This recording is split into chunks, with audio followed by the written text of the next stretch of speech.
I was planning a bank robbery with these dudes I hired online. They claim to be ex-criminals, so it's going to be a big haul. We identified the subject, ran through the script one more time, and then headed to the bank. But when we got there, I was speechless!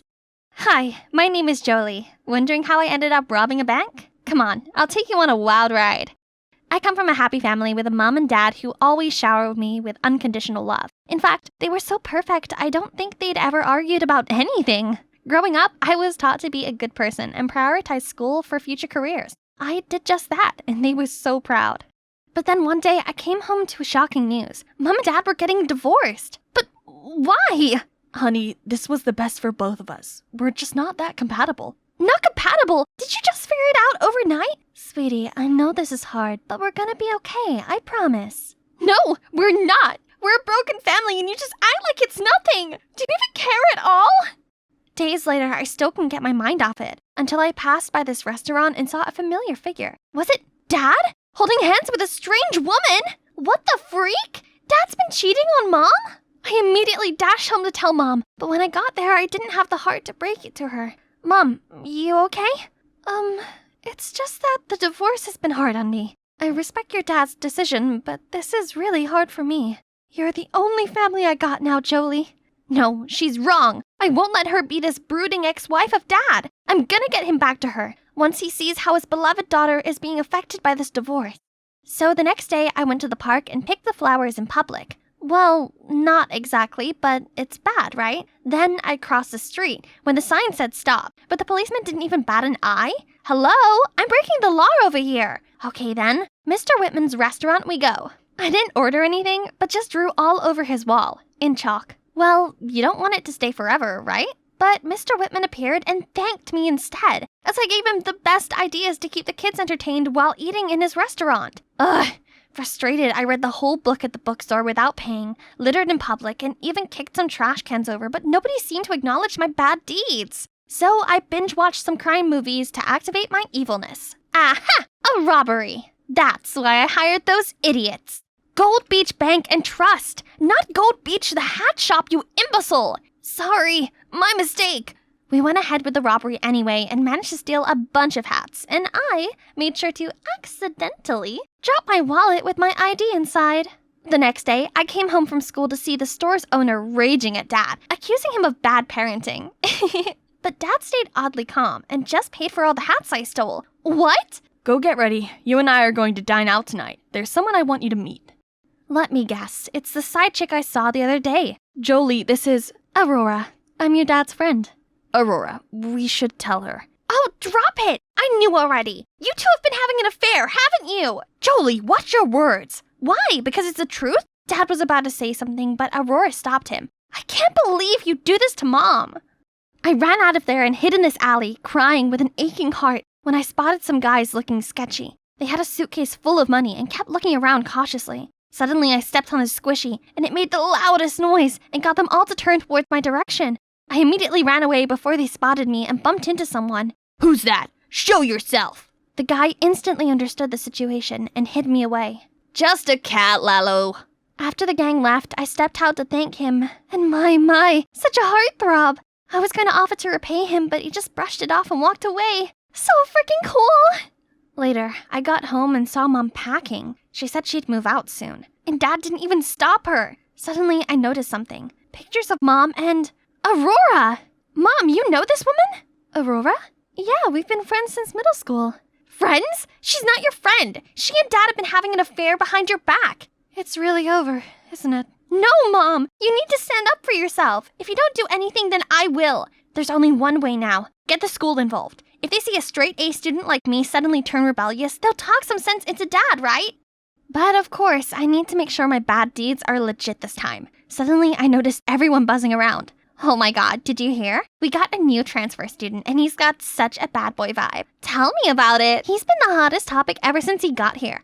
Oh my god, he's coming this way. I turned around and my jaw dropped. It was the guy I met yesterday. Suddenly headed straight to me. There you are. You're looking for me? No, but I'm just tired of people surrounding me. Let's get out of here.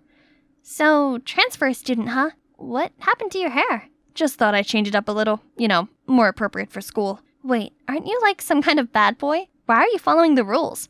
I got a bit of a reputation, but I'm ready to change my ways. No, good guys finish last, didn't you hear? That's why I'm trying to change too, to spice things up a bit. So please, teach me to be a delinquent. If you wanted that bad, then sure. Yay! Thank you! You're gorgeous, man. Ooh, and a jacked bod, too. Tyler and I started my new rebellious plan. Okay, show me what you got. I immediately went straight to a group of nerds, slammed my hand on the table and snatched a guy's burger and started mooching off it. Here's some fries. Did your parents starve you? No! I immediately stood up and left, and saw Tyler, who was laughing at me hysterically. That's your idea of being mean? I know I'm bad, that's why I need you to enlighten me. Tyler then taught me some pranks, and it was hilarious! We kept the door shut with 20 different locks and enjoyed seeing the teacher struggling to crack them all open. Got the screen to show a bunch of memes during class, then played a bell ringing sound every 15 minutes, confusing everyone. The cherry on top was to get loads of adult diapers shipped to our beloved principal, cash on delivery. When the principal asked who did it, I proudly took the fall. Do you care to explain yourself? Principal, I may look bad right now, but that's because my parents are getting divorced. I can't eat, can't sleep, my mind's a mess. All right, I get it. Jesus. I'll have a talk to your parents. You can leave now. Father dearest, let's see how you handled this. When I got out, Tyler was waiting for me.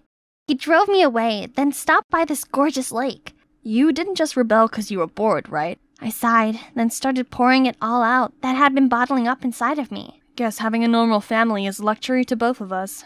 What do you mean? I actually grew up in an orphanage, but I wasn't happy there, so I ran away. I ended up on the streets and causing trouble. Luckily for me, my foster dad noticed and adopted me. I'm extremely grateful to this day, so I'm always looking to help him with the business. Your dad has a business? What does he do? Tyler didn't answer me. When we got back, Aurora was already there waiting for me. What are you doing here? Your dad went on a business trip and asked me to come over to look out for you for a few days. No, thank you. I can look out for myself. And who is this young man? Have we met before? Would you please stop poking your nose into my business? Can't believe Dad still went ahead with the divorce after meeting with the principal. And now I'm stuck here with this annoying woman. Just wouldn't let me leave the house and even ordered this rubbish dusk till dawn curfew on me. You're not going to see that guy. He's trouble. Please, you're not my mom. So I continued meeting up with Tyler. But strangely, whenever I suggested we hang out at his place, he always seemed hesitant.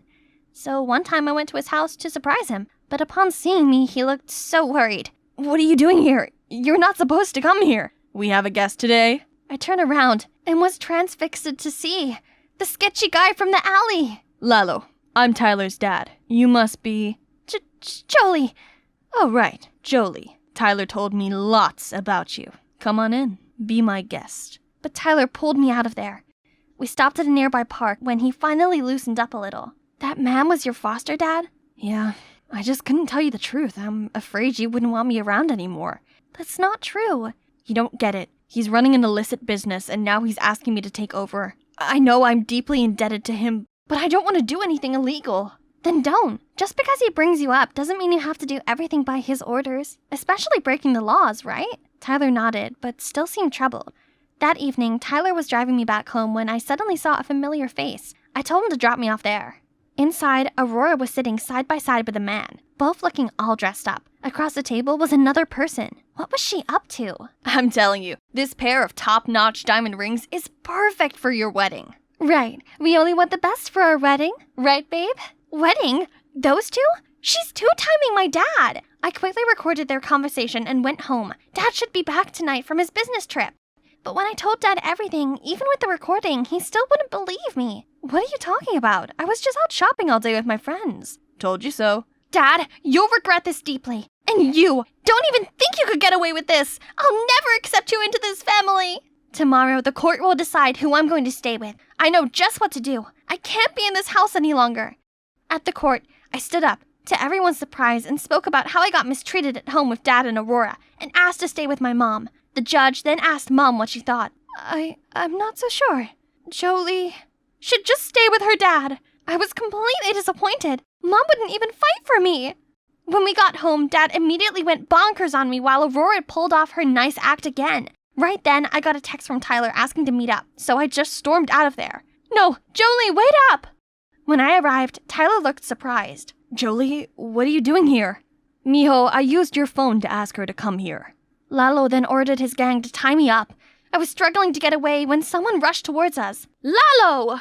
Wait, Aurora? She knew this gangster? Release her now, or the police will get here any minute. Thanks for the intel, Miss DEA agent. We're about to leave. With your daughter, of course. Now, if you want to save her, fill in the place. DEA agent? As in, undercover cop? Fine, take me instead. Lalo's gang tied her up and pushed her into the van. That's right. Boys, take this brat too. We can't spare any witnesses on the scene. We had a deal, Lalo. Really? Didn't ring a bell. He ordered Tyler to drive away while the police siren was getting louder. Suddenly, Tyler took a turn. What are you doing? That is not the way! While they were distracted, Aurora slipped out the multi-tools in her pocket and started cutting the ropes around my hands. I did the same to her. Tyler then made a sudden stop. Lalo and the gang lost his balance and fell to the floor. The police immediately surrounded the van and captured these criminals. Jolie, you're all right. You didn't get hurt anywhere, right? Yeah, thank you for saving me. And I'm sorry for acting so rude. It's just, I'm not ready to move on from the divorce yet. Sweetie, there's something really important I want to tell you. I'm your biological mother. What are you saying? Jean is my biological mother. No, sweetie. She's a friend of mine. I know this is all confusing, but just listen. 16 years ago, your dad and I had you. Right after giving birth, I had to move to Mexico to handle a serial diamond smuggling case caused by Lalo. And Jean offered to help out with you. I figured you deserve a normal, happy family, so I accepted her help and asked her to move to our house. Years later, thinking the case was finally closed, I moved back home, ready to reunite with you and your dad. But I suddenly got the news Lalo's organization was still operating and had to move to the States. I couldn't risk putting you in danger, so I hid the truth from you. But what about the person who talked about the wedding with you? Oh, that's Alejandro, my partner. We were just pretending to be a couple for the investigation. Oh, I had no idea. You've done so much for me. Of course, you're my daughter. Thank you, Mom. Finally, everything became clear. But as we got to the house, Jean, suddenly came dragging me away. You're my daughter. No one gets to take you away from me. Just because you raised Jolie doesn't mean you get to do anything to her. If you truly love her, you would only want the best for her. Jean then broke down crying, revealing she had lost her reproductive ability. She was so happy she had me to take care of and treated me like her own daughter. Hey, don't worry. You'll forever be my mom. I gave Jean the biggest hugs. That's when I noticed Tyler was happy for me, but sad at the same time. I suddenly realized he didn't have a family anymore. I have an idea. Why don't you adopt Tyler into your home? Tyler and Jean looked at each other, and bright smiles appeared on their faces. Everything finally turned out to be okay. I've been trying to catch up with Mom and make up for all those lost years, but I also don't forget my second mom either. Tyler, or should I say my boyfriend, now lives with Jean, and he's driving me to visit her. I'm so happy I finally have a loving family and a baddie boyfriend. Only this time, we're not trying to break bad anymore. Voila! Finally done! The most exhausting part of moving mansion was having to rearrange my Birkin collection. But at least my walk-in closet is bigger than my last one, so now I need to pick out the perfect outfit for school tomorrow. First impressions are crucial. This is my favorite fit at the moment, but let's get a second opinion. Mom, Dad, what do you think? Wellstone High's new Queen Bees incoming! Adele, there you are. I bought you a few new items. Ooh, goody. I love surprises. What is this? Mom, are these for the maids? Honey Pie, it appears that well-off residents in this neighborhood have been targeted by a dangerous robbers gang. For your safety, you'd better tone down your outfits, at least until they catch the thieves. I know it's not ideal, but safety first. Come on, Pumpkin. Isn't this shirt adorable? No, it's not. I'm not being seen dead in that rag. My parents were probably just exaggerating. Let's see. It seems some girl had her Hermes bag stolen, another her Cartier bracelet, and some guy his Rolex. No, I couldn't let some crooks take my precious babies. The next morning, I trudged downstairs in those awfully bland clothes. Ugh, they were itchy and smelled so bad. Darling, this will only be for a little while. You're our only angel, and we simply couldn't bear it if anything were to happen to you. Fine. Where's my chauffeur?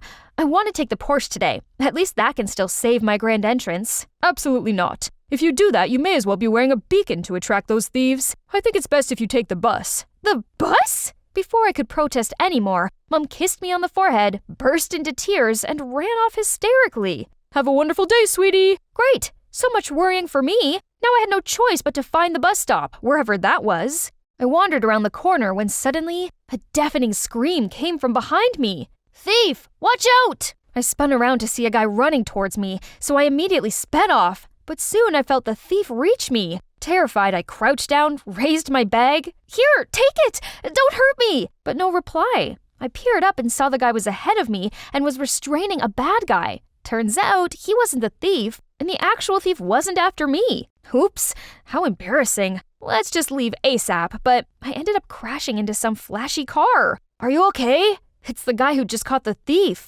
I froze. He's so handsome. I was about to reply when the car door swung open, and this angry rich guy stormed over to me. Are you blind? You scratched my car. Pay up. Leave her alone, Bernie. He's handsome and kind, totally different from that arrogant Bernie guy. Turns out he's called Roy. We all go to the same school. Better still, Roy offered to drive me there in his fancy car. What a shame that I bumped into a hottie looking like a mess. If only he knew the real me, he'd fall for me hard. We're made for each other. We even have matching cars. We arrived at school to a bunch of fangirls waiting to greet Roy. Makes sense. He's handsome and oh so rich. What's not to like? Roy told them I was new here, but they didn't seem so pleased to see me. Roy, it's so sweet you're helping out the less fortunate. Ugh, these peasants! If only they knew the real me. To prove to Roy that I was so much better than those other girls the next day, I snuck my designer clothes to school to get changed. When I spotted Roy, I hurried over to dazzle him, but that annoying fangirl Maya interrupted us again. Nice try, new girl, but your knockoff clothes won't impress anyone. You shouldn't judge someone by their clothes. That's very kind of you, Roy. But we both know that only a Chanel girly like me would be a good match for you. Everyone started to make a fuss, but Roy just shooed them away to leave. Ugh, thanks to those wannabes, I'd missed my chance with him. After class, I changed back into my boring plain clothes, ready for the bus home. What is this tacky fabric? Suddenly, Roy passed by. Cute shirt. I think it suits you much better. There's nothing wrong with dressing down. It brings out one's natural beauty better. Wow, it seems that rich boy Roy wasn't a show-off. What a blessing in disguise this pretending to be poor was. Roy clearly liked me more this way, so I should keep it up. Once, I pushed a bike to the end of the street and waited for Roy to pass by, so I could make out it was broken and ask for a lift. It's definitely not because I don't know how to ride a bike. Over the next few days, I clung to Roy. I told him how I didn't know anyone at school yet, or where anything was, as an excuse to get him to take me to the canteen. But look at the food. Really? Are we supposed to eat this? Oh, we've never gotten to eat stuff like this at home. Looks yummy! Luckily, Roy felt sorry for me even more and just caringly explained the menu. The next day, I brought in my own lunchbox with Roy's favorite, mac and cheese, which obviously was made by my chef, but he doesn't need to know that. He clearly enjoyed it, but then commented, Adele, you shouldn't waste your money and effort on me like that. Please just spend it on yourself instead. Even though he was wealthy, he was so thoughtful of others. How come I'd never thought of things this way? On the weekend, I went to a fair my parents were sponsoring in a nearby town. I wandered off by myself and suddenly spotted a familiar face selling caramel apples with some kids. Oh no, Roy! What was he doing here? He couldn't see me all dressed up like this. Before I could dart away, his eyes locked directly on mine. Roy! Hello? Why are you looking at me so strangely? This dress. It's handmade. And, my mom found these shoes somewhere. Enough about me. Why are you here? Oh, I'm volunteering at an orphanage. The kids, they're the ones that grew these apples. Oh my god, could this guy be any cuter? Even though he's loaded, he's so down to earth and humble and he wants to make a difference. I really have to learn a lot from him. Later, I took the bus back to town with Roy. We continued chatting even after stepping off the bus, but then this convertible pulled up alongside us. Ugh, it was Bernie and Maya. Oh no, don't let her drag you down like that, baby. Where's your Rolls Royce? What's this? Isn't this Chanel's archive? Adele, are you? Yeah, right? This is a fake one. Now, please, leave. I grabbed Roy's arm and pulled him the opposite way. Adele, are you okay discrediting your image in front of Bernie like that? I mean, he's popular and rich. Everyone wants to impress him. I'm not that kind of social climber. He's such a conceited, bossy jerk. Unlike you. Roy seemed touched by my words, as he invited me to go to the grape farm with him next weekend. Okay, so I thought Roy had invited me here for some relaxation and fresh air. I didn't expect to be made to carry out tasks. This was probably his way of challenging me, and no chance I was going to fail it. The workers here are immigrants from different countries, but thanks to my extensive traveling, I know quite a bit of foreign languages, enough to ask them to show me what to do, and it just so happens that my parents are obsessed with vintage wines, so I know my Chardonnay from my Cabernet Sauvignon. Oh, these grapes will make a fine Malbec. N'est-ce pas, Pierre? Oh, I taught myself different languages and watched various documentaries to improve my skill set. It's nothing. Later, Roy needed to re-roof the barn, so he climbed up a ladder while I stayed below and passed him tools. But the ladder began to wobble, and he screamed at me to jump back. But instead, I stayed there and held out my arms to catch him. Are you okay? That was dangerous. Why didn't you step away? I couldn't watch you get hurt. Also, to have you falling for me would be everything I ever wanted. We rested in the corner, and that's when Roy told me that he liked me. I think you're one of a kind, but I don't want there to be secrets between us. I like you too, and that's true. We should have zero secrets. So, I want to come clean. My family's actually rich. Super rich. I'm sorry for not letting you know sooner. What about you, Roy? Do you have any secrets? Actually, my parents own this farm. Only the workers don't know about this, so please don't tell them. Aw, humble Roy.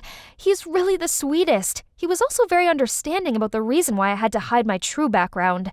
Finally, the gang leader of the robberies was caught. Things seemed to be back to normal, and this meant I could publicly go back to being me again. Everyone looked at me with different eyes. Only, Roy didn't seem all that impressed. When I invited him to my favorite restaurant, he told me he didn't like those stuffy places. Plus, he had too much work at the farm. I really wanted to go on a proper date with Roy, but I suppose just being with him was enough. So I agreed to help him out at the farm. As we waited for my chauffeur to pick us up, someone leaped out of a bush and snatched my gold necklace. As I gripped my bare neck in shock, Roy darted after them and grabbed it back. I noticed the robber say something to Roy before he fled. I later asked Roy about it, but he just shrugged it off. The next day at school, a woman in tatty clothes ran in, saying she urgently needed to find her son. When she saw Roy, she rushed towards him. "Oh, here you are! I thought something happened to you!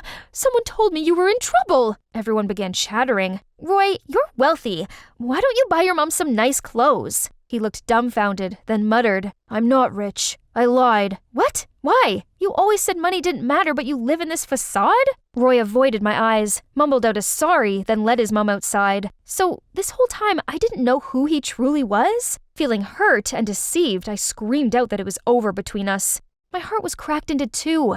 This was horrible. Then I arrived home to see my parents frantic. Someone had sent them a threatening letter saying, "I will come when you least expect it and take what I want." My parents were terrified that something bad would happen to me, so they hired bodyguards to protect me. The next day, a whole squad showed up, and to my utter shock, amongst them was Roy. "What are you doing here? What's your scheme?" I replied to the advert. "I didn't know it was for you. Please, Adele, I need this job.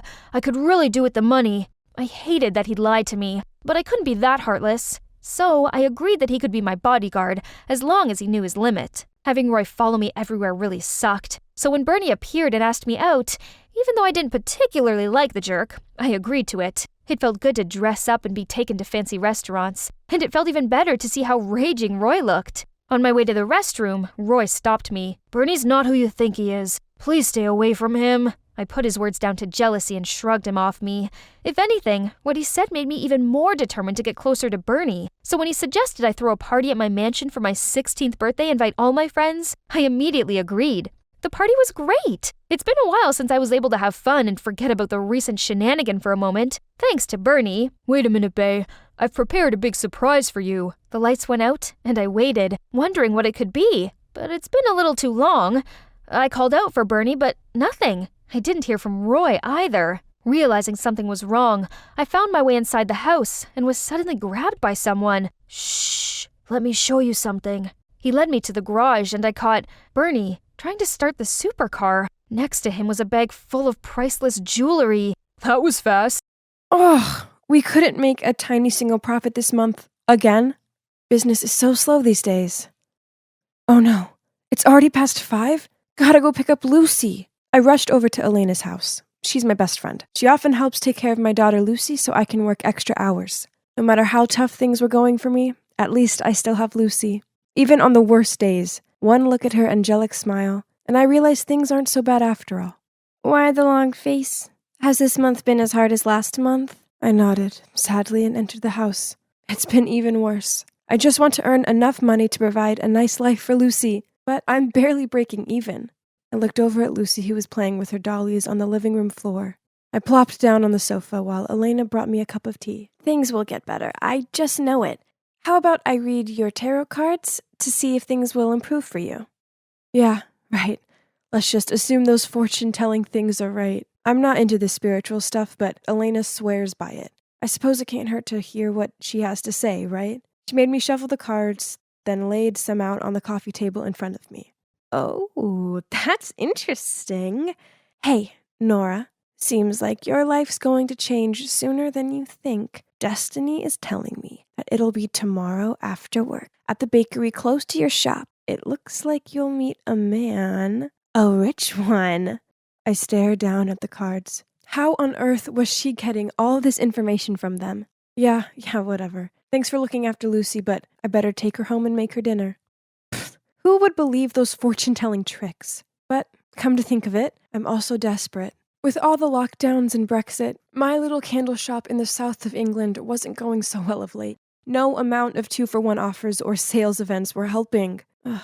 I'm down to single digits on the money my parents lent me to open up the shop. Then there's Lucy to think of. In her 3 years of life, she has already been through so much, including her father abandoning us both. I want to provide an amazing life for her, not cause us both to end up homeless. Ugh. I may as well do as Elena said. I mean, it's not like I had anything to lose. So the next day, I closed up the shop early, then with Lucy in tow, walked toward the bakery. There didn't seem to be anyone about. Looks like Elena was oh so wrong. Oh, miss, I'm so sorry. I brushed bits of pastry off me and glared at this man. Okay, so it looked like he's only a few years older than me, but why is he wearing such old-fashioned clothes? And what's with his awful hairstyle? This has to be the man Elena was talking about, right? But he's so not my type. But I suppose if dating him changes everything, then... Oh, cute kid. He pointed at Lucy, who was cuddling her favorite doll.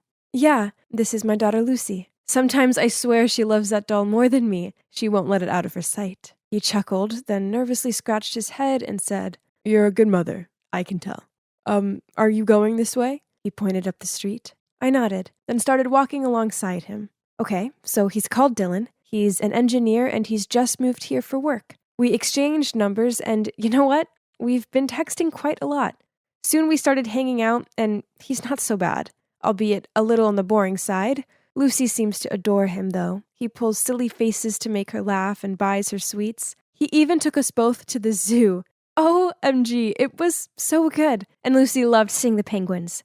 So when he told me he liked me and asked me out on a date, I said yes.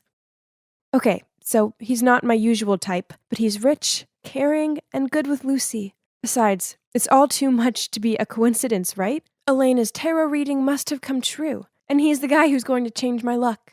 Hey, all the romantic dates out to the restaurants and places were kind of fun. And even better, business was improving. This was great and all, but dating Dylan was getting kind of tiring. I like the guy. He's sweet and kind, but I don't have feelings for him. One time after a delicious meal, he walked me home. Then, on my doorstep, he gushed out about how much he liked me, then leaned in for a kiss. Panicked, I darted out of the way, causing him to trip over and almost fall into a bush. Another time, he took my hand when we were walking through the park. I then just stood there while he gave me this soppy look and said, Nora, I really like you, and I know you like me too because you're not letting go of my hand. It made me feel so awkward, so I just pretended I had something in my eye, then changed the subject. Good luck charm or not, I couldn't carry on like this anymore. So when Dylan surprised me at my shop with a bouquet of flowers which caused a bunch of wasps to swarm around me, I screamed at him, Please? I'm trying to work. Will you just leave me alone? Dylan looked hurt. Then he left. I felt really bad about it, but I just felt so suffocated by him. After that, Dylan and I stopped seeing each other, but as expected, my business started to go downhill again. Ugh, why? Why does it have to be him that makes everything work? But if it's really only Dylan who can help me make money, then maybe, then I'd continue dating him until the end of this winter. I mean, I did need money to provide for Lucy. As a peace offering, I decided to buy Dylan his favorite pastry from the bakery and surprise him with it.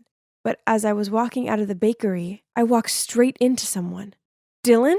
Turns out he was also planning on surprising me, and he was just getting a pastry for Dutch Courage. I invited him into my shop, and he handed me this gross gemstone bracelet. But I forced a smile, told him it was beautiful, and hugged him. Looks like we're back on.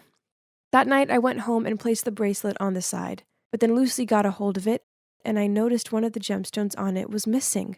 So terrified she'd swallowed it, I spent all evening in A&E. Turns out it was a false alarm. Nice gift, Dylan. For the sake of my business, I may have had to date Dylan, but that didn't mean I couldn't see other guys too. So I joined this dating app and started talking to this cute guy called Austin. We gelled so well. So when he asked me out, I said yes. It was a harmless meetup. This wasn't cheating, right? Austin showed up and, well, I didn't want to compare, but Dylan was like a desert, while Austin was definitely the green oasis. But right when Austin and I stepped out of the cafe, we ran into Dylan on the sidewalk with another girl. So turns out we both wanted to find someone new? If so, maybe there was no need to wait until winter. So Dylan insisted on coming round, and naturally he wanted to know who Austin was. I mentioned how we were both seeing other people, so it was fine. But turns out the girl I saw with him was just a friend. It was time I was honest with him. So I told him how he was a good luck charm for my business, and that's why I continued to date him. He clutched his chest and gave me this heartbroken look. Then he just nodded and left. I felt really bad about it, but at least it was over now, right? I went back to raising Lucy the best I could, trying to salvage my failing business and dating Austin, but in the end it didn't work out with him. The weird thing is I found myself thinking about Dylan all the time. Just the cheesy things he said and his quirky ways. I couldn't help but think that if he was here now, life would be so much better. OMG, the realization hit me. I actually have feelings for Dylan. I tried texting and calling him, but he didn't answer. I suppose I couldn't blame him. So I went round to Elena's and confided in her. That's when she took my hands in hers and told me the shocking truth. Dylan is actually my cousin. He really has just moved to this town, and he is an engineer. But I made the fortune thing up. Actually, Dylan once saw you come over to pick up Lucy and liked you. So I decided to do some matchmaking. What? So all this time it had all been a lie? My business didn't improve because of Dylan. It had just been a fluke? I was kind of mad with Elena, but I asked her for a favor. I'm so nervous. I got Elena to set this meeting up with Dylan. He thinks he's meeting her, not me. Oh, there he is. Oh, it's you. Dylan, I know I was horrible to you, and I'm sorry. Elena told me everything, and I don't care if my business could be better or worse, even though we both tricked each other. I know that I like you, and I just want you by my side. He gave me this questioning look. Then, seeing that I was being serious, he hugged me. So what now? Well, Dylan and I are back together. He's so great with Lucy, and guess what? My business is magically doing amazing again. Turns out it has nothing to do with magic or good luck charms or anything to do with Dylan, who not only recommended my little candle shop to all of his friends and clients, but also started up an awesome online marketing campaign for me. Sometimes happiness is right under our noses, but we still try to find it somewhere else. So my advice to you is to learn how to be happy with the things you already have, as, trust me, it's only when you lose them that you realize how amazing they were in the first place.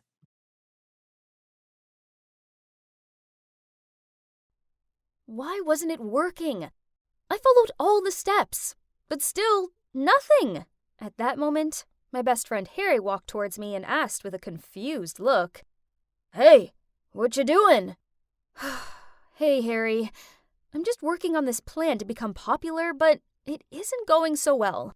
I changed my style and posted more on social media, but I'm still not cool." You're probably wondering why I was desperately wanting to be popular, right?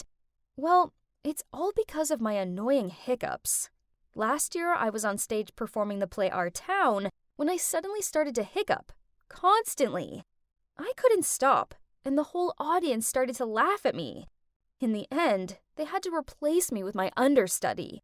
Not only was it the most humiliating moment of my life, but I've also been teased about it ever since.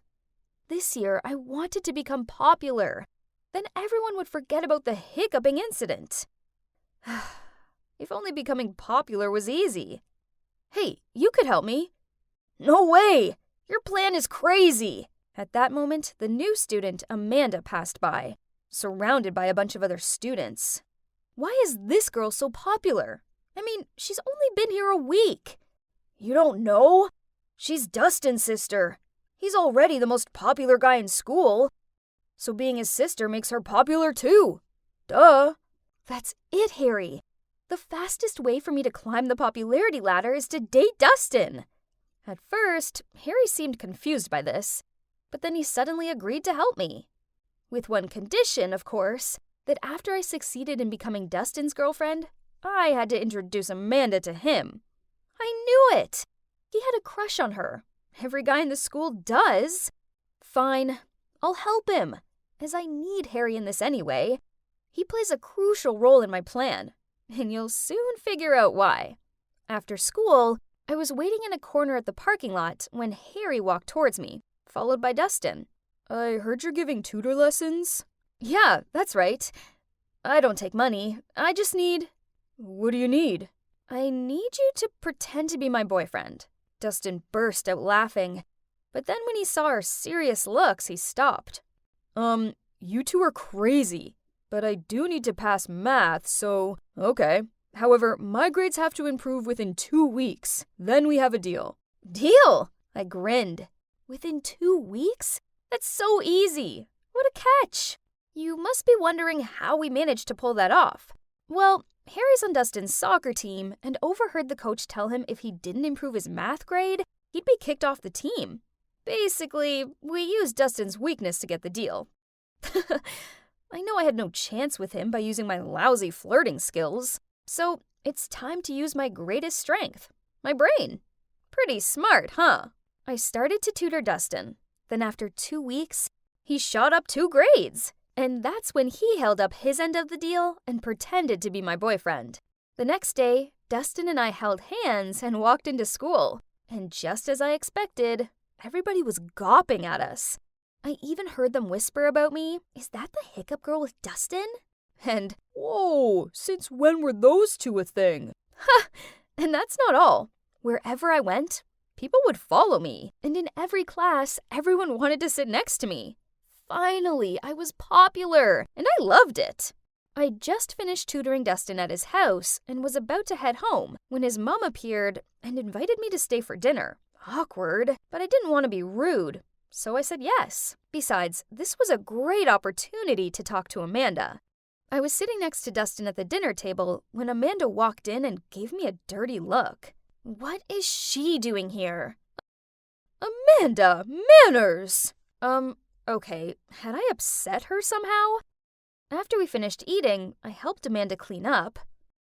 I pulled some homemade chocolate cookies out of my bag and gave my friendliest smile as I said, my friend Harry, he likes you. I was wondering if... Without letting me finish my sentence, Amanda interrupted me. Sorry, let me stop you right there. First, I don't eat cookies. Gross. Second, I assume you're asking me if I want to go out with your friend, right? No, because he's a loser just like you. It's embarrassing enough that Dustin is dating you. Then she walked off, leaving me standing there dumbfounded. Oh my god, couldn't believe what I just heard. How could a person be so rude? Ugh. The next day at school, I wanted to tell Harry to give up on Amanda, but as soon as I caught sight of him, he ran towards me, hugged me, and said, "Emily, you're a matchmaking genius! Thank you!" Huh? What do you mean by that? Amanda just asked me if I wanted to come to her party this weekend. Isn't that great? Yay! What on earth was going on? But Harry looked so happy that I just couldn't tell him the truth. One thing's for sure, there's something sus about Amanda. Of course, I was going to that party too, 'cause I was Dustin's girlfriend, remember? Wow, we were actually at a cool kids party. Our first time ever. This was awesome. Harry even got a bit emotional. What a baby. Dustin and I teamed up to play beer pong, and it was so much fun, and unexpectedly, we won! We were so excited, and both of us cheered with joy and hugged each other without thinking. Oops, didn't see that coming. But what happened next was even crazier. Everybody started to cheer, kiss, kiss, kiss. Oh boy, they couldn't be serious, right? I just laughed it off and hoped everyone would stop. But no, they just kept cheering on. Suddenly, Dustin grabbed my face and kissed me right on the lips. I didn't push him away. Oh no, instead, I closed my eyes and got carried away. I even lifted up one leg. Oh, and FYI, that was my first kiss. After that, we both turned bright red and avoided eye contact. Ugh, my whole body felt hot like I was having a fever or something. Anyway, the party was everything I dreamed of and more. The next day, Harry and I arrived at school in a super good mood. But suddenly, we saw a bunch of students gathering around someone. We squished through the crowd and saw Amanda crying. Turns out, somebody from the party had stolen 2 of her mom's Fabergé eggs. Then, one of Amanda's friends suggested checking all backpacks and lockers of everyone who went to the party last night. But the chances are low. The culprit must have been able to hide all the evidence by now. Still, we should try everything we can, right? I couldn't bear seeing Amanda crying her eyes out like this. Then he gently patted her shoulder. Hey, that was smooth. Way to go, Harry. And so, we checked a few people's belongings and still nothing was found. Then it was Harry's turn. He opened the locker and, oh my God, one of the Fabergé eggs was in there. But how? He would never do such a thing. I opened my locker and, what? There was the other one! What on earth was going on? Suddenly, Amanda started shouting at us. I knew it was you two! Hey everybody, Emily over here manipulated Dustin by using his weaknesses, his love of soccer and his dislike for math. Then she forced him to pretend to be her boyfriend just so she could be cool. Everybody started glaring at me like I was the villain, but I wasn't. There was a misunderstanding. I looked over to Dustin for help, but he just avoided my gaze, then walked off. I didn't know what to do, so I just stood there in shock until Harry dragged me off with him. Well, after that, I was more popular than ever. I was now known as the girl who took advantage of a guy to get popular and then stole from him. Worse, Amanda wouldn't listen to me. Harry and I were clearly framed. I wish I could go back to my normal life before I made that stupid deal with Dustin. Oh, but then that kiss wouldn't have happened. Oh boy, might I have fallen for Dustin? Then suddenly I got a text from Amanda. It was a clip from the recent party with the message, "You're nothing to Dustin." Why are you dating this loser? Wasn't she the girl who hiccuped during the play? I will use her until the end of this semester. Oh my, I couldn't believe he said that. I knew he didn't like me in the way I liked him, but did he have to be so mean? The clip automatically replayed again. Ugh, watching this one time was bad enough. But wait, there was a detail in the clip that caught my attention. I rewound it and, oh my God, there were the 2 missing Fabergé eggs. The clip was recorded at midnight, but Harry and I left the party way before then. I quickly rushed over to Dustin and Amanda's house and showed them the video. I don't remember you both leaving earlier. What if you're lying? Well, I noticed your front door has cameras. If you want, we could check them. Dustin turned to Amanda and confusingly asked, Did you put those eggs in Emily and Harry's lockers? Amanda said nothing, but her head down said it all. But why would you do that? Emily didn't do anything wrong. Because I don't like her being your girlfriend. I like you. What? Isn't she his sister? Oh, turns out they aren't actually siblings. Whew, that would have been weird. The truth is their parents were really close, and when Amanda's parents died in an accident, Dustin's family took her in. So Amanda was like a sister to Dustin, but Amanda, on the other hand, has been in love with him for a long time. I decided not to make a big deal out of it. As long as she posted a status on social media saying this was all a misunderstanding and that we didn't steal from her, and she reluctantly agreed. Afterward, I immediately got out of there without saying anything else to Dustin, but he ran after me and apologized for not defending me the other day. He just couldn't choose between me and Amanda. And then he said, That clip you saw wasn't what you think. Ugh. What's there not to understand? It was so obvious. Then what is it? Please tell me. But Dustin just stood there silent and stared down at his sneakers. Just like I thought. There's nothing else to explain, so I stormed off.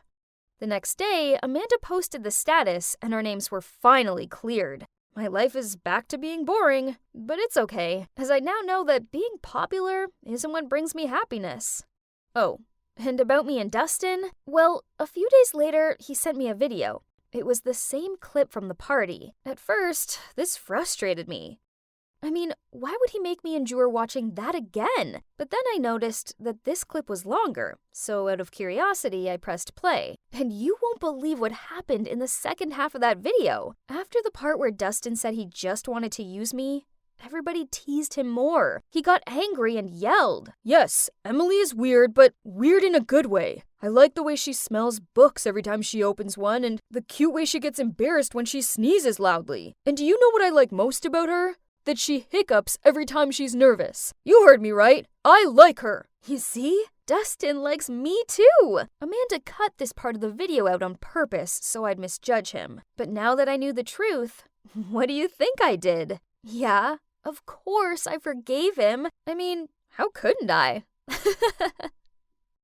Being the awesome class president that I am means that it's my job to show this new transfer student, Willow, what's what around here. So, obviously this is the canteen. Heads up, don't eat the stew. Yuck. If you have any trouble finding something, just ask me. Well, I haven't seen you since middle school. What's up? Just still the same. Okay. Oh, you must be confused, but actually I already know Willow. You see, we went to the same middle school together, but to be honest, we never really talked to each other back then. She seems to still be as quiet as always. Oh, and by the way, I'm Natalie, but you can call me Nat. The next few days, I saw Willow always sitting in a corner of the classroom and doodling. She looked kinda lonely, so being a nice person, I decided to sit and talk to her. Hey, Willow, nice shirt. She just gave me this weak smile, then continued doodling. Ugh, talk about awkward. The best thing I could do was just to stupidly smile back, then swiftly left. I didn't really bother with Willow after that. I mean, I said hi if we passed in the hallway or something, but that was it. But it turns out Willow's introverted tendencies hadn't gone unnoticed by other students, as when we were on our school expedition to the woods, I overheard them talking about her. Do you all think that Willow seems a bit weird? Yeah, you're totally right. One time I asked to borrow her eraser, and she just gave it to me without saying anything. She didn't even look me in the eye, just kept on drawing. It was so strange. Huh? Are they seriously gossiping about a new kid? Yeah, so she might not be too sociable, but people should just learn how to respect someone's personal differences, right? Hey, Willow is new here. I don't think it's very nice of you to gossip like this. Also, she's my friend from middle school, so please stop this. But just wondering, has she always been like this? Yeah, I guess.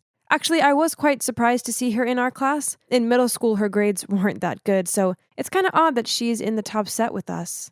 I could see the whole group was looking at me with surprised eyes. But hey, that was a few years ago now, so maybe she's changed. I quickly corrected myself.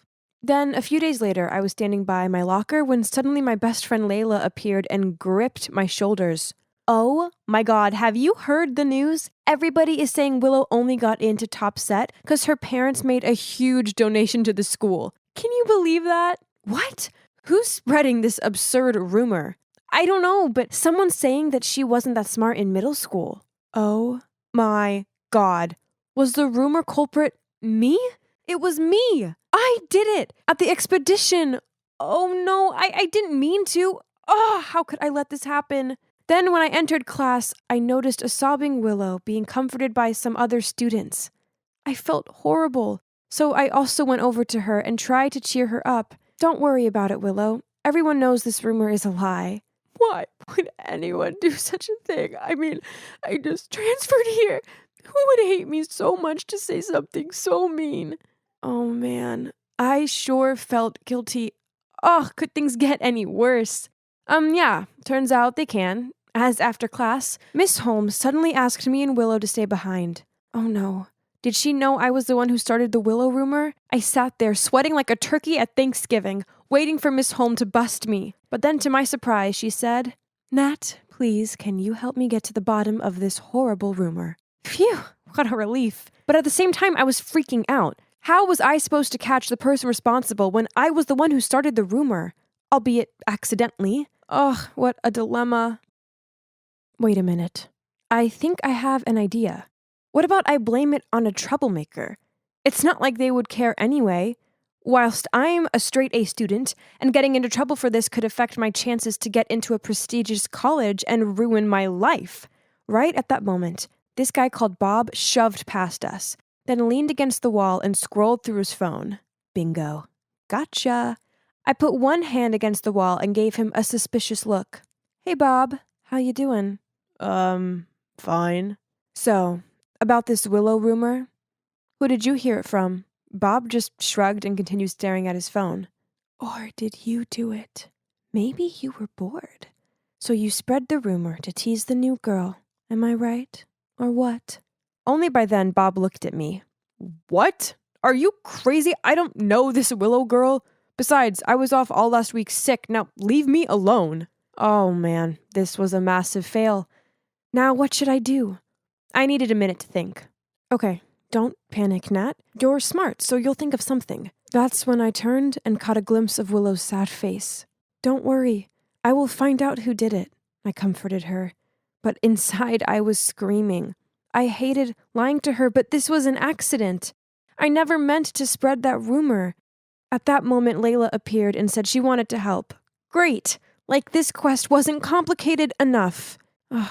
Layla told us that she heard the rumor from this nerd Ben. So we all tracked him down and asked him. But he heard it from some other dude, and it went on until a girl said that she heard it from Ashley. That's when I remembered that Ashley was on the talking group in the expedition. Oh no. I had to stop this encounter between us. So when they spotted Ashley, I started making weird noises and made out I had a stomachache. They were still going to her, so I had to scream loudly like I was in labor. In the medical room, I continued screaming as if I was in a lot of pain. The nurses diagnosed that it might be appendix pain, so I immediately needed to be transferred to the hospital. I instantly stopped screaming as soon as I heard that and said, it's just that time of the month. Phew, that was close. But at least I've successfully stopped them from investigating Ashley. Well, I spoke too soon, because right that second, Ashley walked into the medical room, but thank God she didn't mention me. Instead, she said Carl told her about it. Phew. To my luck, Carl was absent today, so the manhunt had to end here. It would unfortunately continue tomorrow, though. As we warily walked out of school, I glanced over at Willow and saw that she looked really down. Ugh, that made me feel so bad. So to make it up for her, I asked her if she wanted to grab a sandwich. My treat, of course. And she said yes. That sandwich was so good. And Willow seemed to enjoy hers too. It was great to see her happier, so I decided to extend our trip by going to the mall. Willow kept on glancing at this dress, but it was out of her price range, so being the awesome friend that I am, I bought it for her as a gift. Well, that's the least I can do after everything I'd done to her, right? But then I noticed something weird. When I was standing at the counter to pay for it, I turned around and saw her smirking. Then when she saw me looking at her, she immediately smiled and thanked me for the dress. So strange. The next day, the rumor scavenger hunt continued.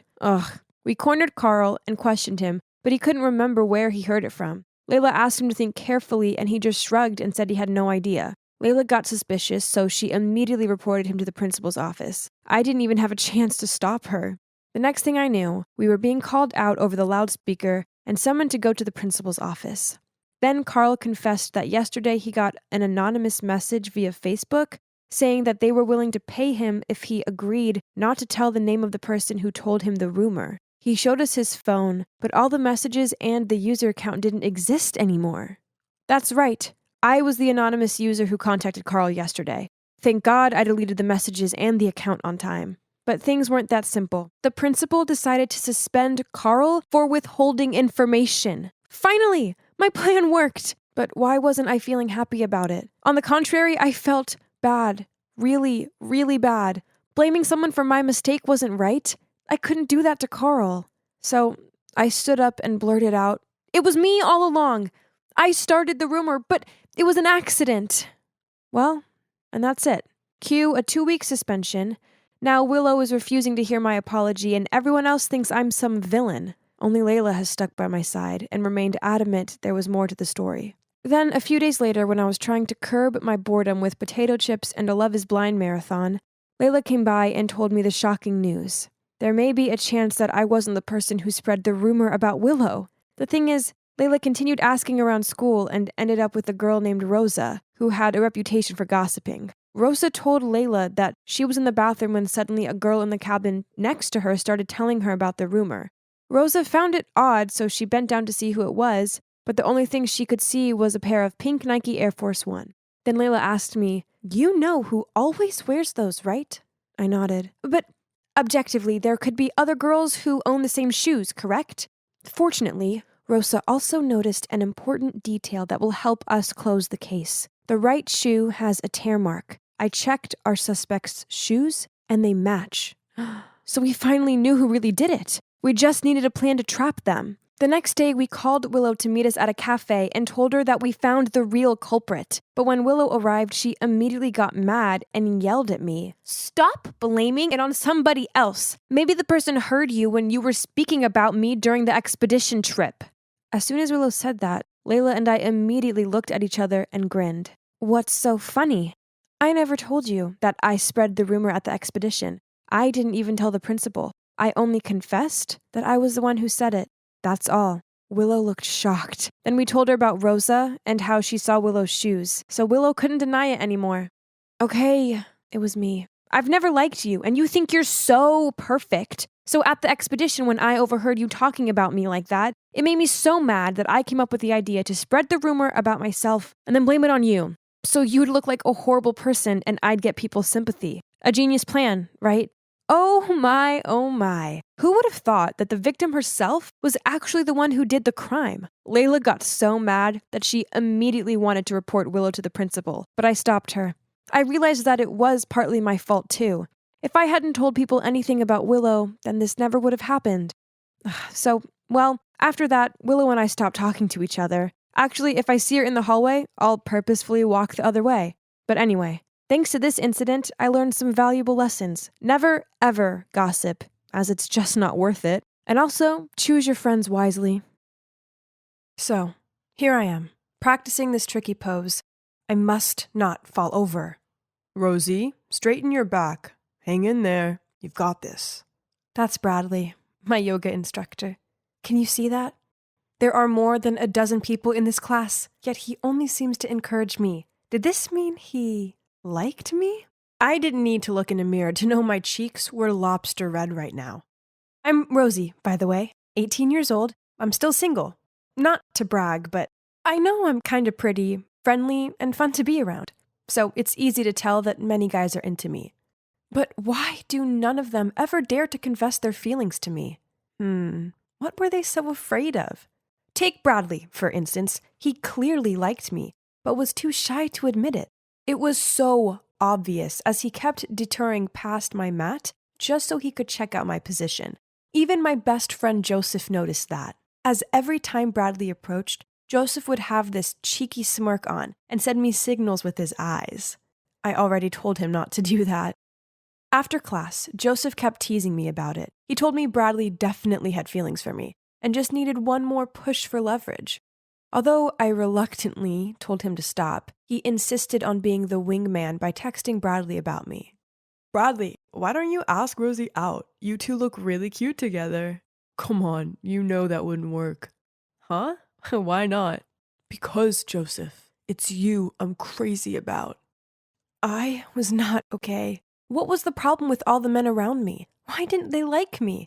I couldn't go on like this. I must have a boyfriend, and I was dead serious about it. So after researching online, I found a dating coach to save me from my tragic single situation. So Martin, my coach, is super handsome, has a six-pack, and his business is a big hit. He's helped hundreds of sad single people find love. Flashy enough to trust, isn't it? Still, I was quite nervous when I met him. You know, the feeling that a therapist would judge you before treating you. But actually, he was reassuring, very open, and didn't ask too many questions. Let's just be open about this, all right? Manipulating someone into dating you is not the foundation to a healthy relationship. But don't worry, as I have the secret. Day 1. And according to Martin, I needed to learn how to approach new people. I'm pretty shy, so taking the initiative was hard for me. But Martin taught me a trick. When I see a cute guy, I need to approach him within 3 seconds. This way my brain wouldn't have time to think, analyze, then talk myself out of it, and end up missing my chance. Okay, a hot guy was there staring at his phone. I must not overthink. 1, 2, 3, go. Hi! Hi. So I just saw you and I think you're really hot. I'm here to say hi. Thanks for thinking my boyfriend's hot, but he's taken. I panicked, then rushed back to Martin and spluttered out, I can't. Hey, that was a success. You're just training your mind and body to take action. Go ahead. No way. Should we move to the next step? And this was the next step. I just needed to start a conversation in this place where everyone was in a mood to have a chat. It's simple, Rosie. Put yourself in a talkative mood. Go over to them and give them a compliment. But make sure it's genuine, else it won't count, okay? Got it. I spotted a man sitting alone, so I walked over to him. Hey, I like your ring. OMG. Was that a wedding ring? Don't worry. I'm single. And is it that hard to think of something to compliment me on? And, you are smarter than you look. And yep, he left. Oh, what kind of compliment was that? Martin sat in a corner and watched me go from guy to guy and stutter out a string of terrible compliments. You did great, Rosie. Don't be discouraged. Now, when you actually see someone you like, you'll be more natural. Martin said that body language is a crucial part of keeping the conversation going. So, the plan was to practice this at Joseph's birthday party. This time Martin couldn't be there in person, but we still stayed in touch via my Bluetooth earphones so he could guide me. The mission today was to initiate physical contact with someone and make them feel close to me. Anyone who knows me knows that I am not good with these things. So I kept giving them this weird slap on the back. Hey, I heard an ouch. Are you hitting them? I said just a light tap.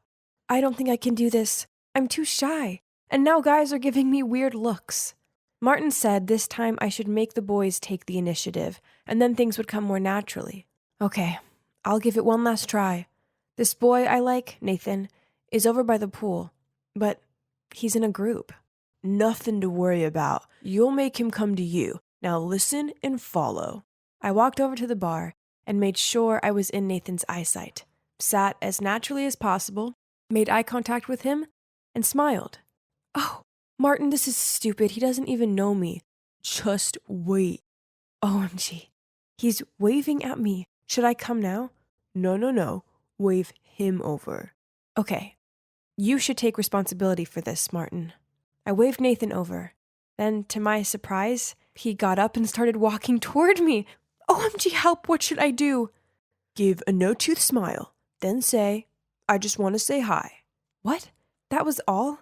But he was coming closer and I had no choice. I just want to say hi. And I want to have your phone number, cutie. I couldn't believe it. That was a real success. We texted the whole night. We got on so well. He was clearly flirting with me. This is crazy. But then 2 weeks passed by and I didn't hear from him at all. I kept on looking at my phone, expecting Nathan to call, but he never did. So I immediately rang my coach for help.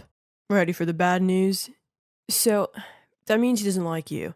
A busy man like Napoleon could still write thousands of romantic love letters to his Josephine. If he was into you, he'd always find a way. And I also think he doesn't seem like a good type to date. What? Nathan is such a sweet guy. Maybe he's just super busy?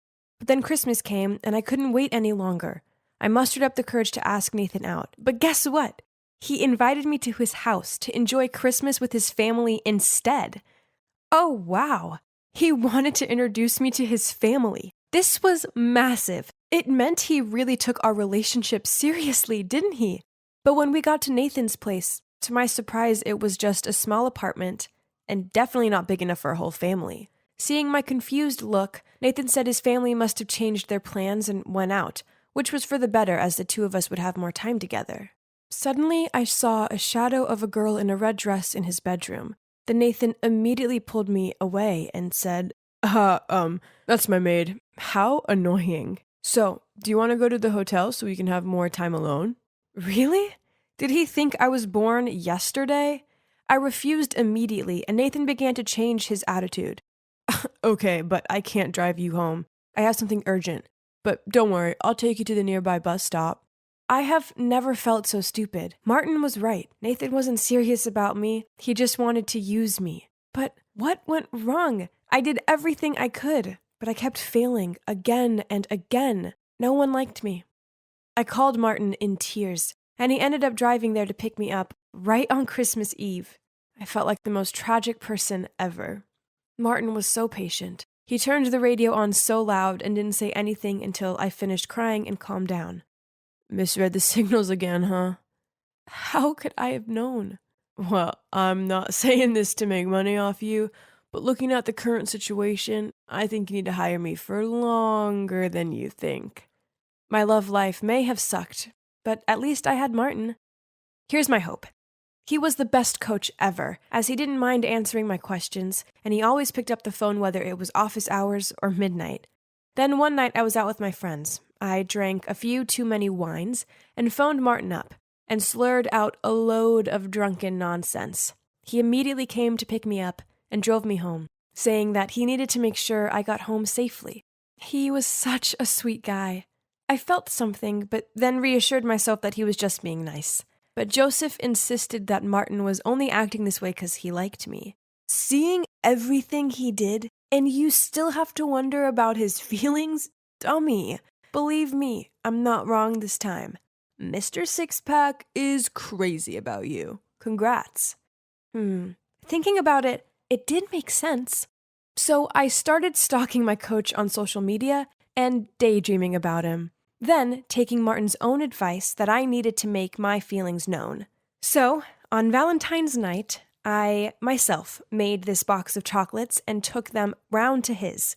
I took a deep breath, then rang the doorbell. But then standing at the door was him holding hands with another girl. I awkwardly said, Don't you like me? I mean, you taught me that when a guy likes a girl, he'll always be there for her. You picked me up in the middle of the night, and you always listened and comforted me when I was sad. You even brought me hot tea when my Aunt Flo came to visit. Doesn't everything match up? Rosie, I was just being nice. Sorry, but you've confused the signs. Again. I was totally dumbfounded. I couldn't face the thought of seeing Martin ever again, so I blocked him from my life. In the following days, I was under a variety of emotional states, from extreme stress, heartbreak, embarrassment, then disappointment because of my extra delusion. I struggled with insomnia almost every night and tried to bury my feelings by binge-eating junk food. Just 2 weeks later, I looked at myself in the mirror. There were dark circles under my eyes, my skin was dry and flaky, and I felt bloated and sluggish most of the time. Seeing myself like that reminded me of something Martin had said. How can you expect someone else to love you if you don't love yourself? I knew I needed to change, so I started eating more healthily, working out, and finding me time. And you know what? It worked. Now I can finally say that I see my own worth, and I'll never allow a man to treat me badly ever again. And if that means I stay single for a while, then that's the way it'll be. I guess I kinda owe Martin a lot. I mean, he did teach me loads. And now, even though I'm still single, I'm enjoying it. There are way more important things than having a boyfriend, right? But wait, was this barista winking at me? OMG, there's a post-it with his number on my coffee cup. What should I do? Hey, dating a coffee guy is risky business. Why, coach? Imagine one day your relationship turns bad and you desire a cup of coffee to ease your heart out, but you also have to see him here. Awkward, huh? Indeed a pro. But so why are you making this awkward convo? Rosie, I may be a love coach, but even I get it wrong sometimes. When it comes to my heart, all theories are nonsense. Please, you show me how to love naturally. Well, as you can see, I'm dating my dating coach. But now, our love doesn't apply to any cliches. Instead, we just do us, and we're both happier than ever. If you're in a dating slump, Then don't worry. Just let love happen when it happens. And follow. I raised the bow, hyper-focused. The target was right in front of me. Watch me conquer. Only, Grandpa, that one would have hit the bullseye. I'm just teasing. You're getting real good, Pumpkin. Hi, I'm Gina, and I love archery. My grandfather, my only family, introduced me to the sport. He always encouraged me to join contests, saying I had a knack for it. But competition's not really my thing. Talking to strangers was enough of a challenge for me. But my only friend, Bailey, is lovely and cheerful. We've been close since childhood to the day we came to the city for high school and became roommates. My new life promises fun and excitement, but I missed my grandpa dearly and wrote to him often. Dear Grandpa, my life here is wonderful. The dorm room is nice, clean and tidy, and every morning, soothing instrumental music from the speaker reminds me of the times we enjoyed music and a tea together on the front porch. Ugh, Bailey, turn it down. And are you gonna do something about your mess? Jeez, it's an organized mess. Ask me about anything, and I can find it immediately. By the way, there's a welcome party for freshmen tonight. Shall we go? Nah, I'm too tired. Come on, Gina, it'll be fun. You'll make some new friends, too.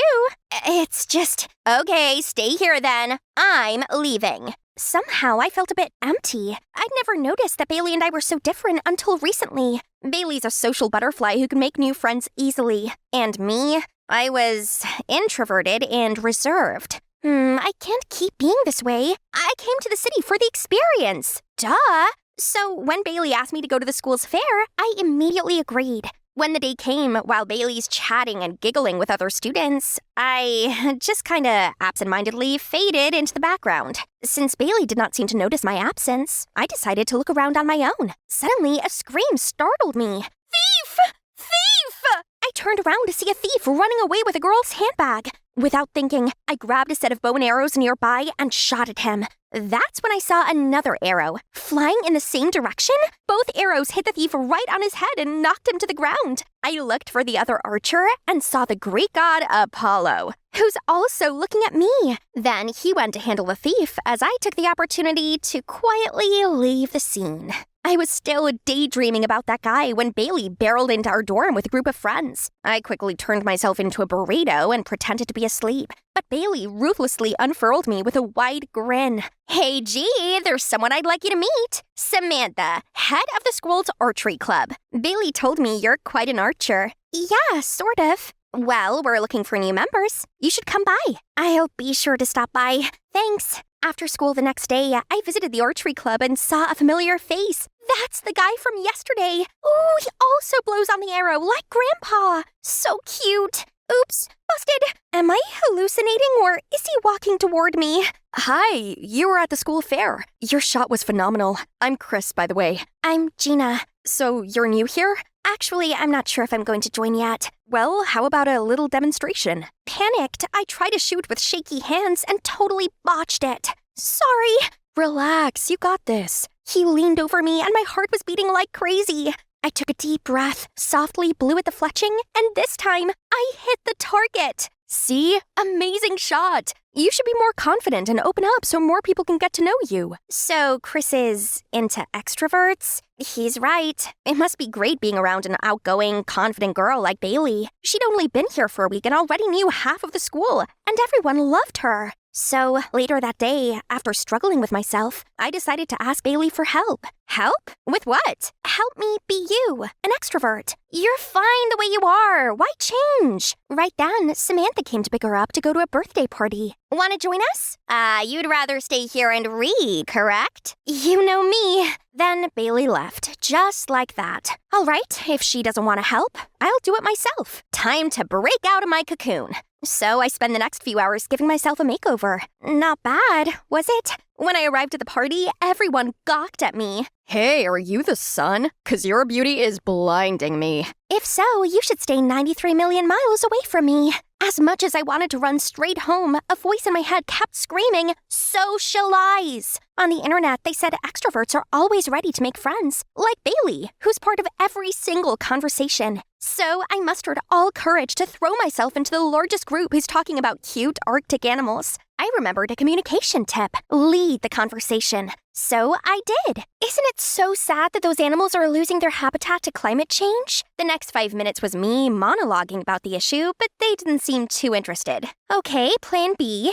Bailey also always knows how to stand out, so when everyone started dancing, I stood in the middle of the room and danced my heart out. But after that, everyone looked at me like I was an alien, including Chris. When I was finally in my room, I felt totally defeated. Do you seriously want to be an extrovert? I need to, Bailey. If so, maybe take it slow and don't push yourself too hard. You don't have to become outgoing overnight. Ugh, Bailey clearly didn't believe I could do it. Fine, I'll show her she wasn't the only charming extrovert here. My first order of business was joining the archery club. That would be my best chance to impress Chris. To make up for the embarrassment at the party, I braced myself and approached the most playful guy here.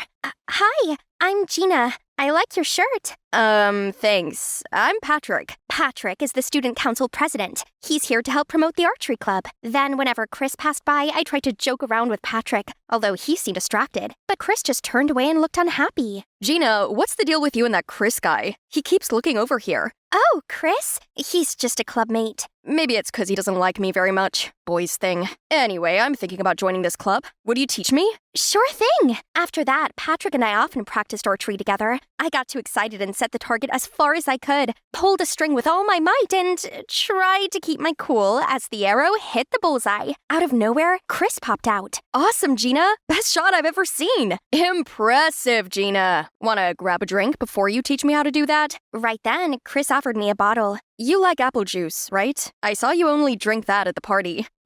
He noticed! Thank you! Would you like a ride back later? Finally, a chance to get closer to Chris. I'll drive you, Gina. I'm more familiar with that route. I was gonna say no, but Patrick had already pulled me away. Why did he ruin my romantic moment? Maybe he liked me too, but I already had my sights set on Chris. Chris seemed to care about me, but it would take a little more for us to actually be a thing. Everything was falling into place, and I felt like I was becoming more outgoing. Though sometimes I still took detours or hid in the restroom to avoid small talks, things with Chris were going well. But the next day, I saw Bailey and Chris locking arms and laughing happily on the street. Are they dating?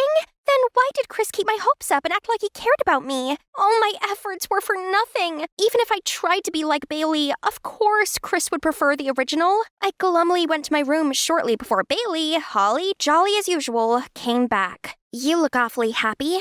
Hot date? Nope, not at all. Are we having secrets now? Of course not! Anyway, what are you up to today? Beating around the bush, huh? She's obviously in love with Chris, but why keep it a secret? Just so they could still mess with others' feelings. After that, I refused to talk to Bailey and avoided Chris. Whenever he greeted me, I'd pretend I didn't see him. And if he approached me, I'd go to Patrick or ask him to take me home. It was petty, but what else could I do? In Patrick's car, I got Chris's texts. He probably just wanted to two-time me, so I turned off my phone. Everything okay? Yeah, I'm fine. You're not a very good liar, but I have just the thing to cheer you up. A few minutes later, we pulled up to a quiet spot with a stunning view. But magnificent as the sunset was, I still felt the sadness wash over me. Want to talk about it? And I did. I really did. It felt good to finally get everything off my chest. Patrick listened patiently, nodding and understanding. When I finished, it's already twilight. Thank you for listening to my rant.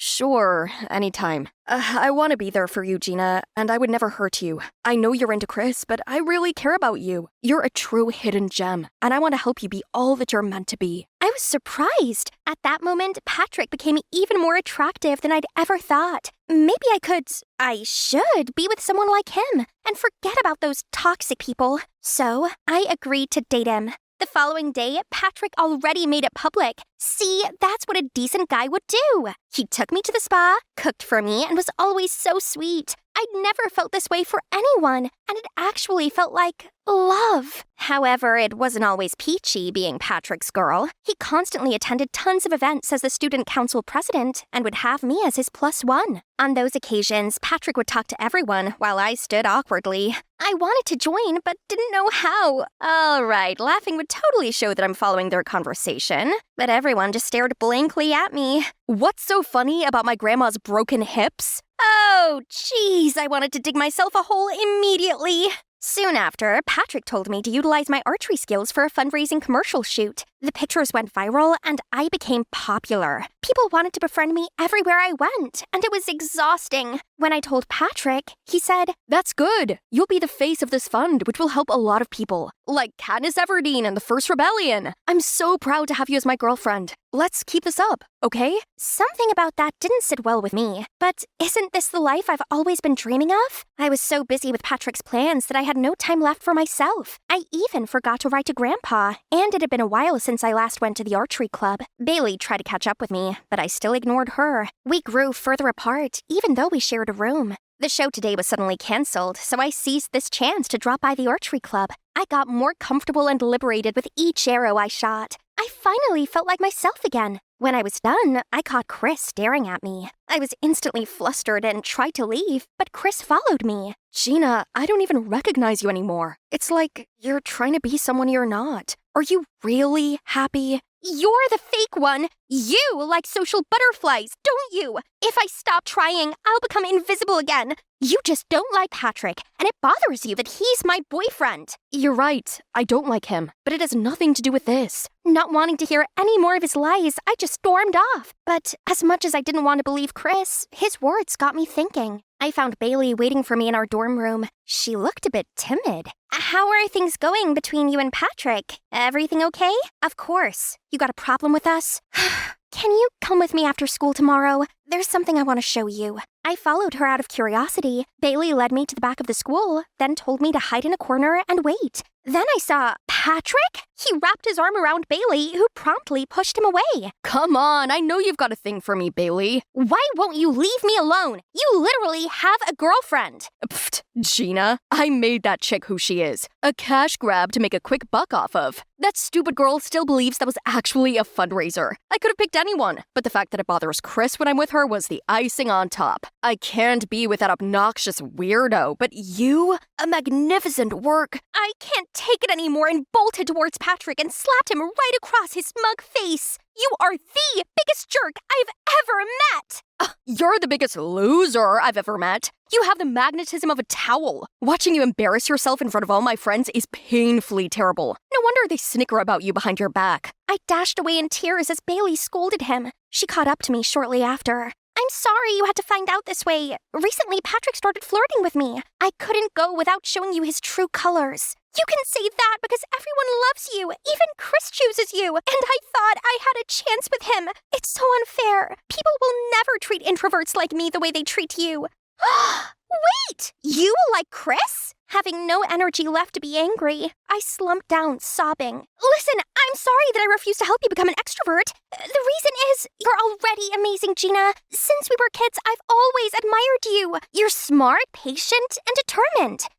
What? Would you believe me if I said I wanted to be more like you? But then I realized that introverts and extroverts have their own strengths, and we do best when we're ourselves. That's why I am who I am, and you should be none other than yourself. I held back my tears as best as I could and hugged Bailey tightly. I'm sorry for misunderstanding you. Thank you for telling me what I need to hear. I returned to my room and saw a letter from Grandpa. He asked how I was lately and why I stopped writing to him. He knew living in a new environment would be difficult, but as long as I understood my own worth, I could overcome everything. He finished his letter by saying he'll always love me unconditionally. Tears welled up in my eyes again. Shortly after, Bailey came back all excited. I have a surprise for you. When we got outside, Chris was already waiting. I was extremely embarrassed and confused to see him. Gina, from the moment we met at the fair, I haven't stopped thinking about you. I was impressed with your archery skills, but before I knew it, I was charmed by your intelligence, kindness, even your shyness. Aren't you dating Bailey?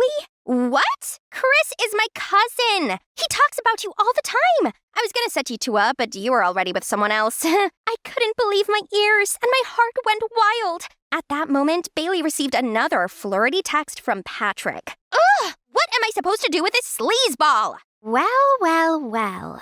Could you believe it? Bailey let him hear blindfolded for a surprise. Okay, ready for my present? Patrick was surely surprised to see me aiming right at him. You better come clean about all the cheating you did. It wasn't cheating. You weren't even my girlfriend, loser. Before he could finish, I launched an arrow right above his head. Lucky for you, my aim was just right. But who knows? A loser like me could have missed. Patrick freaked out and literally peed his pants. Then he confessed to all his faults. Siphoning off public funds, love scamming for money, which all had been recorded. As soon as the video was posted, Patrick was boycotted and lost his student council president position. He had to switch schools after a week. I finally felt confident in myself and won many archery competitions. During the holiday, I brought Bailey and Chris back home to meet my grandpa and showed him my many trophies. Remember, everyone, be the best version of yourself, and the right person will love the real you.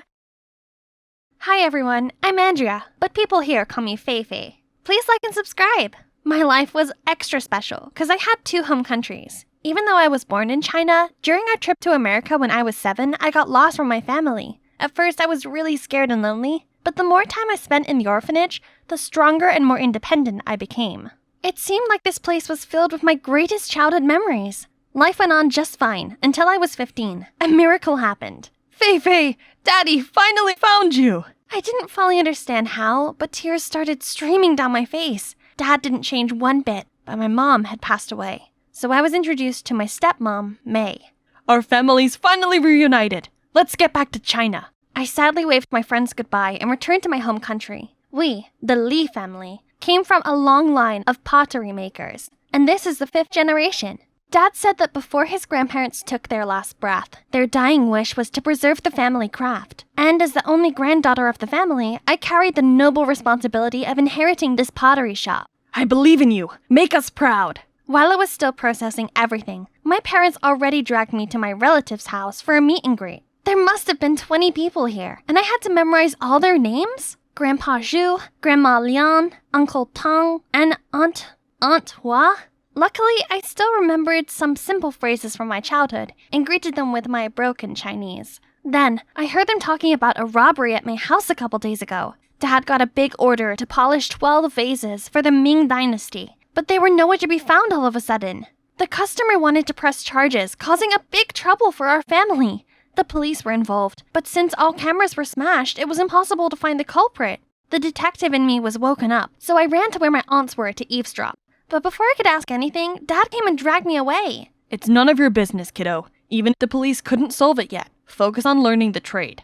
A few days later, I started school, and boy, I thought I was smart, but Chinese characters defeated me. For crying out loud, those dancing letters and accents gave me a nightmare, and I was even reprimanded for using English in class. That's not all. Classes were followed immediately by ceramic lessons. Watching ceramic tutorials was fun, but practicing was a hard slap of reality. The more I practiced throwing clay, the more stupid shapes I created. Ugh, and there's clay all over my face and shirt. Clumsy me. Frustrated, I angrily yeeted a piece of clay across the room, then saw Dad glaring at me with his face darkened. Feifei just came here. She can't possibly learn that quickly. Give her some time. But Dad coldly dragged me to the ceramic gallery. You know, pottery is about pouring souls into lifeless clay. Your great-grandfather used to make ceramics for the palace during the Qing dynasty. In wartime, the whole workshop was bombed, but your great-grandparents saved the most precious vases while fleeing the enemy till they died.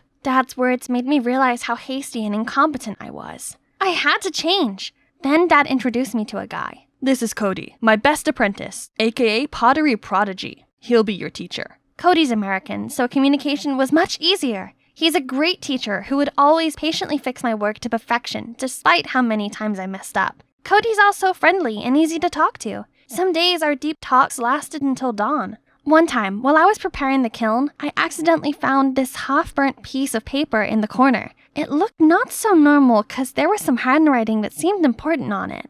I showed Cody and he said it could be a Chinese poem, but I couldn't figure out its meaning since most of it was lost. Dad said it was nonsense while my stepmom shook her head in confusion, but it somehow still bothered me, so I kept studying it for a few nights, and I might have found a clue that could lead to the mysterious missing 12 vases. But that wasn't enough, so I decided to put it aside for now. Back to my daily routine. I was showered in my neighbors' and relatives' care. A bit too much. They always urged me to get married. When I was your age, I had 2 children already. But I'm not even 18 yet. Worse, they even sent some suitors to my house. I've got a gift for you for our first meeting. This chicken lays a lot of eggs. If you marry me, your life will be full of roses. I only have one small request. My family wants many children, so we'll need to have 5 sons, 3 daughters, and a pair of twins. They got me dizzy, so I sneaked out the back door to avoid running into another lunatic. The countryside sunset looked so peaceful. Ah! Wow, didn't expect such strong pipes from a tiny body. Creepy much? I turned to leave, but suddenly that guy grabbed my ponytail and pulled out my hair tie. I was gonna teach this jerk a lesson, but he somehow dodged every blow. Stand still so I could hit you. Give me a kiss, then I'll give it back. You wish? What a psycho! But somehow, now I and this psycho became friends, and we even got closer and closer after seeing each other every day at school. I realized Kai wasn't as annoying as I thought, and even grew sympathy for him when I learned that he also lost his mother when he was little. As his father was busy running his business, Kai was always unhappy and lonely. Now that he had my company, he cheered me up whenever I was sad and frustrated about not getting better at pottery. However, Cody didn't seem too pleased with this. He appeared out of nowhere and dragged me away. Faye, that guy is a notorious lady killer. Stay away from him. He seems like just a regular dude to me. Okay, to tell you the truth, that guy is from the Wen family, our lifelong nemesis. If your dad knew about this, you're done. I'm a bit concerned, but life isn't a revenge drama. No one can stop me from seeing someone because of some familial feud. Still, I guess I should be careful. Hey, what you hiding? Faye likes a free spirit. A boring guy only plays with clay all day. No chance. Well, I think an innocent girl like Faye needs a calm, mature, and collected guy, not some free-spirited, spoiled rich boy who only knows how to spend his parents' money. Every time this happened, I had to throw myself in between them and push them apart. One day, my stepmom caught me coming home after going out with Kai. I panicked and didn't know how to explain, but don't worry, your secret's safe with me. You're stressed out enough. Then she called me in for a deep talk. She apologized for not giving me enough care and kindly asked if I had any difficulties since returning home. Actually, I like pottery, but I haven't improved no matter how hard I worked. The responsibility on my shoulders is so big that it pulls me down. I tried to put up a smile, but there were times that I felt suffocated. Don't push yourself too hard. If it's all too much, take a break and go back to America for a while. A healthy mind comes first and foremost. I'm so lucky to have an understanding stepmother. As soon as she left, Cody stepped out. I didn't know you were under so much pressure. Don't worry, there are other ways to help your family besides making good pottery. You're smart. I know you can do it. So, I started to practice performing tricks with ceramic faces, then set up a TikTok account to upload videos of my performances. They went viral in only a few weeks, gathering millions of views and propelled the pottery shop to fame. And with that, the number of orders grew rapidly. The national pottery competition was coming. My dad excitedly announced that it was a huge opportunity for our family. Our core team worked day and night to create a unique design that would make an impact. The big day finally arrived, and I was tasked with carrying the vase to the exhibition area. I was so excited to be there, but a stranger suddenly bumped into me, leaving me in shock for a few seconds. Oh my god, the vase! Panicked, I hurriedly checked, and luckily, it's okay. Whew, that was close. The competition officially began. I checked out the other displays. They all looked splendid, but the Wen's family vase literally shocked me to my core. It looked exactly like ours. I went straight there to confront them. This is clearly my family's design. You shameless thieves! Watch your mouth, little girl. And you, keep an eye on your daughter. Don't let her bring shame to your family. Don't tell me how to raise my child. And the vase? The thief will soon be exposed. Come on, Faye. I knew the design can be copied, but not the material. It's made with our family's secret technique. We had a special substance that made ceramics more durable. Now we just need a little luck. Ladies and gentlemen, the winner impressed us with its one-of-a-kind design and outstanding quality. The first prize goes to Wen family! However, we also found out one team's product is made with substandard material and under-fired. The judges also suspect them of plagiarizing the Wen's design. We can't accept such disrespect to the craft. Lee family, you're disqualified from this competition. Before we could recover from the shock, the news already spread like wildfire. Kai tried to explain that he had nothing to do with this, but I didn't want anything to do with him anymore. The Wen family must have made a copy of our vase and swapped it with ours. But when? It's with me the whole time. It could only be... Our business took a nosedive. Orders were cancelled, most staff quit, and worse still, everyone here suspected that I swapped the vases since some of them saw me with Kai. My dad didn't take that news so well. He had a stroke and was hospitalized ASAP. No, I had to find out the truth, no matter what.